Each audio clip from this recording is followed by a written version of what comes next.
ರಾಜ್ಯದ ಎಲ್ಲ ಕೃಷಿಕರನ್ನ ಒಟ್ಟುಗೂಡಿಸುವ ಉದ್ದೇಶದಿಂದ ಪ್ರತಿ ತಾಲೂಕಿನಲ್ಲಿ ಒಂದು ಕೃಷಿಕ ಸಂಘವನ್ನು ಆರಂಭಿಸುವ ಯೋಜನೆ ಇದೆ ಎಂದು ಕೇಂದ್ರ ಸಚಿವೆ ಶೋಭಾ ಕರಂದ್ಲಾಜೆ ಹೇಳಿದ್ದಾರೆ.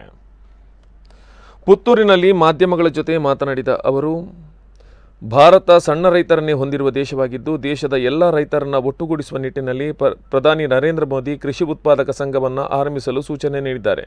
ದೇಶದ ಪ್ರತಿ ತಾಲೂಕಿನಲ್ಲಿ ಕನಿಷ್ಠ ಒಂದು ಕೃಷಿ ಉತ್ಪಾದಕ ಸಂಘದಂತೆ ದೇಶದಲ್ಲಿ ಸುಮಾರು 10,000 ಇಂತಹ ಸಂಘಗಳು ಅಸ್ತಿತ್ವಕ್ಕೆ ಬರಲಿದ್ದು, ಇದಕ್ಕೆ ಬೇಕಾದ ಹಣಕಾಸಿನ ನೆರವನ್ನು ಕೇಂದ್ರ ಹಾಗೂ ರಾಜ್ಯ ಸರ್ಕಾರಗಳು ಭರಿಸಲಿವೆ. ಕೃಷಿ ಬಜೆಟ್ ಹೊರತುಪಡಿಸಿ ಕೃಷಿಯ ಮೂಲಭೂತ ವ್ಯವಸ್ಥೆಗಾಗಿ ಕೇಂದ್ರ ಸರ್ಕಾರ ಹೆಚ್ಚುವರಿ 1 ಲಕ್ಷ ಕೋಟಿ ರೂಪಾಯಿಗಳನ್ನು ತೆಗೆದಿರಿಸಿದ್ದು, ಕೃಷಿಯ ಮೂಲಭೂತ ವ್ಯವಸ್ಥೆಗಳಿಗಾಗಿ ಈ ಹಣ ವಿನಿಯೋಗಿಸಲಾಗುವುದು ಎಂದಿದ್ದಾರೆ. ಪ್ರಧಾನಮಂತ್ರಿಗಳು ಒಬ್ಬ ಕೃಷಿಯ ಸಾಧಕರು. ಗುಜರಾತಿನಲ್ಲಿ ಮುಖ್ಯಮಂತ್ರಿಯಾಗಿ ರೈತರ ಆದಾಯವನ್ನು ಇಮ್ಮಡಿಗೊಳಿಸಿದಂಥ ಕೀರ್ತಿ ಅವರದು.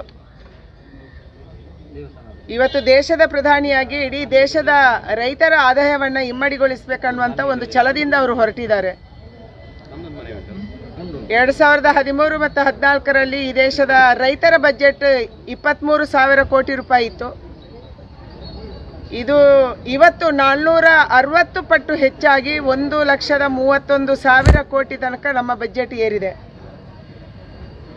ರಫ್ತು ಮಾಡುವಂಥ ದೇಶಗಳ ಪೈಕಿ ಭಾರತ ಇವತ್ತು 9ನೇ ಜಾಗಕ್ಕೆ ಬಂದಿದೆ. ಕಳೆದ 1 ವರ್ಷದ ಅವಧಿಯಲ್ಲಿ ಇಡೀ ಪ್ರಪಂಚದಲ್ಲಿ ಅತ್ಯಂತ ಹೆಚ್ಚು ಆಹಾರ ಉತ್ಪಾದನೆಯನ್ನು ಮಾಡಿದಂಥ ದೇಶ ನಮ್ಮದು. ಆಹಾರ ಧಾನ್ಯ ಮತ್ತು ಕಾಳುಗಳು ಸುಮಾರು 305 ಮಿಲಿಯನ್ ಮೆಟ್ರಿಕ್ ಟನ್ನು, ತರಕಾರಿ ಮತ್ತು ಹಣ್ಣುಗಳು ತೋಟಗಾರಿಕಾ ಬೆಳೆಗಳು 326 ಮಿಲಿಯನ್ ಮೆಟ್ರಿಕ್ ಟನ್ನನ್ನು ಬೆಳೆದಂಥ ದೇಶ ನಮ್ಮದು. ಅತ್ಯಂತ ಹೆಚ್ಚು ಉತ್ಪಾದನವನ್ನು ಐತಿಹಾಸಿಕವಾಗಿ ನಾವು ಮಾಡಿದ್ವಿ. ಇದೊಂದು ಚರಿತ್ರೆ. ಕೇಂದ್ರ ಸಚಿವೆಯಾಗಿ ಪ್ರಮಾಣ ವಚನ ಸ್ವೀಕರಿಸಿದ ಬಳಿಕ ಪ್ರಥಮ ಬಾರಿಗೆ ತನ್ನ ಹುಟ್ಟೂರಿಗೆ ಶೋಭಾ ಆಗಮಿಸಿದರು. ಈ ಸಂದರ್ಭದಲ್ಲಿ ಅವರನ್ನು ಅತ್ಯಂತ ಪ್ರೀತಿಯಿಂದ ಬರಮಾಡಿಕೊಳ್ಳಲಾಯಿತು. ಅದೇ ರೀತಿಯಾಗಿ ಪುತ್ತೂರಿನಲ್ಲಿ ವಾಸ್ತವ್ಯ ಹೂಡಿರುವಂಥ ಶೋಭಾ ಇಂದು ಅಲ್ಲಿರುವ ಅನೇಕ ಕ್ಷೇತ್ರಗಳಿಗೆ ಭೇಟಿಯನ್ನು ನೀಡಿದ್ದಾರೆ.